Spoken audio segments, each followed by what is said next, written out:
বন্ধুরা, তোমরা সবাই কেমন আছো? আশা করি তোমরা সবাই ভালো আছো। তোমাদের ভালোবাসায় আমিও খুব ভালো আছি। আমার আজকের রেসিপি লাউয়ের খোসা বাটা। লাউয়ের খোসা বাটা করে আমি ওটাকে কড়াইতে নাড়বো। তা লাউয়ের খোসাটা বাটাটা আমি কিভাবে করছি দেখো। দেখো, লাউয়ের খোসাগুলো ছোট ছোট করে কেটে তোমার টুকরো করে নিয়েছি। তারপরে এটা সেদ্ধ করা হয়েছে, কুকারে সিটি মেরেছি।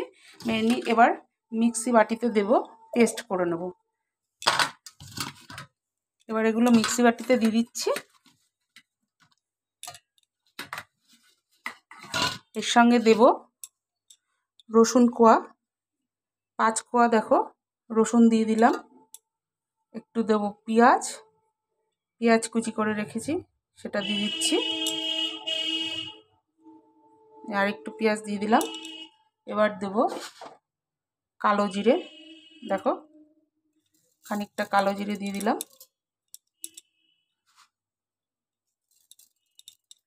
এইবার এটাকে পেস্ট করব। ফিরে আসছি পরবর্তী স্টেপে। দেখো বন্ধুরা, এর মধ্যে আমি 4টে কাঁচা লঙ্কা, গোটা কাঁচা লঙ্কা দিয়ে দিয়েছি। এবার আমি এটাকে জল দিয়ে পেস্ট করে নেব। জল দিলাম খানিকটা, আর সামান্য একটু জল দিয়ে দিলাম। এবার আমি এটাকে পেস্ট করব। ফিরে আসছি পরবর্তী স্টেপে। এবার দেখো বন্ধুরা, আমার পেস্ট করা হয়ে গেছে। এবার আমি কড়াই বসিয়ে দিয়েছি গ্যাসে। কড়াইতে আমি সর্ষের তেল দিয়ে দিচ্ছি। এটা একটু সর্ষের তেলেই করব। সর্ষের তেল দিয়ে দিলাম।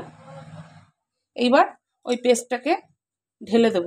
তার আগে আমি দুটো শুকনো লঙ্কা এর মধ্যে দিয়ে দেবো। আগে ভেজে নেব দুটো শুকনো লঙ্কা। কারোর যদি একটু ঝাল বেশি খেতে ইচ্ছা করে তাহলে একটু বেশি ঝালও দিতে পারো, যে যার ঝাল খাওয়া অনুযায়ী ঝালটা দেবে। শুকনো লঙ্কা দুটো দিয়ে রাখলাম, যদি দরকার হয় একটুখানি শুকনো লঙ্কা দিয়ে খাওয়া যাবে। দেখো শুকনো লঙ্কাগুলো আমি এক্ষুনি নেড়ে নিচ্ছি, একটু ভেজে নিচ্ছি। তারপরে আমি পেস্টটাকে ঢেলে দেবো তেলের মধ্যে।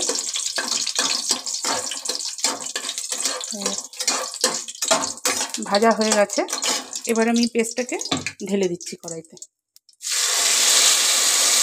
এবারে পেস্টটাকে নুন, হলুদ, মিষ্টি সব কিছু দিয়ে ভালো করে একদম নাড়াচাড়া করে শুকিয়ে ফেলতে হবে।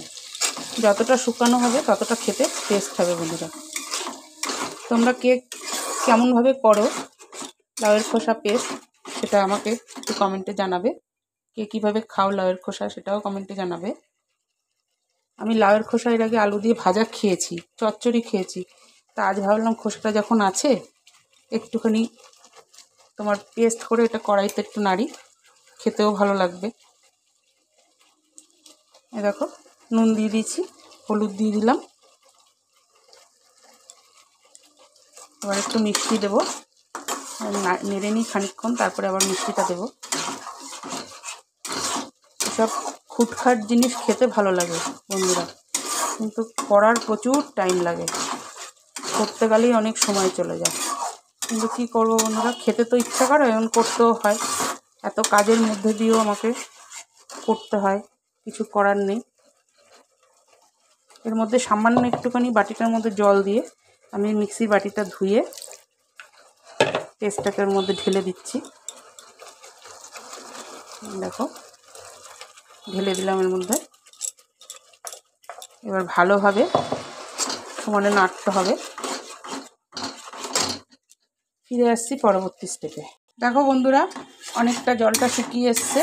আর একদম যখন জলটা শুকিয়ে যাবে লাউয়ের খোসার গায়ে, তখন তোমার কড়াইয়ের গায়ে থেকে পুরো ছেড়ে আসবে এই পেস্টটা, জলটা একদম শুকিয়ে গেলে। এখনও জলটা আরও শুকাবে। এটা একদম শুকিয়ে একদম জলটাকে পুরো শুকিয়ে ফেলতে হবে। শুকিয়ে একটা মণ্ড তৈরি করতে হবে।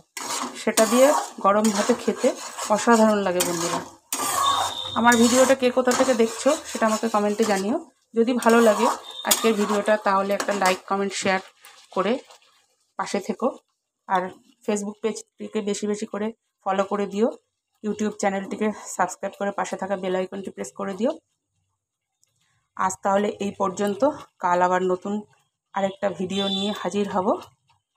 তোমরা সবাই সুস্থ থেকো, ভালো থেকো, সাবধানে থেকো। আজকের মতো টাটা, বাই বাই।